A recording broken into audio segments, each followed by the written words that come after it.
क्यों हो रहा है?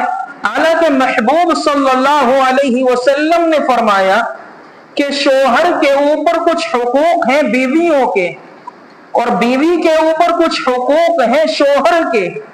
और हम समझते हैं कि हमने नमाज पढ़ ली, हमने रोजा रख लिया, हमने सरों पर टोपियां सजा ली, खवातीन समझती हैं कि हम नमाजी बन गई, पर्दे को इख्तियार कर लिया, हज कर लिया, बस इसी का नाम दीन है।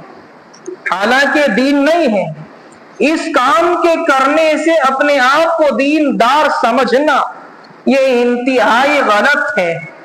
बल्कि नमाज पढ़ने से इंसान नमाजी बन गया, टोपी रखने से इंसान मुसलमान कहलाने लगा, रोजा रखने से इंसान रोजेदार बन गया, पर्दा करने से खातून बापर्दा खातून बन गई, पाकीज़ा खातून बन गई, नमाज पढ़ने से वो नमाज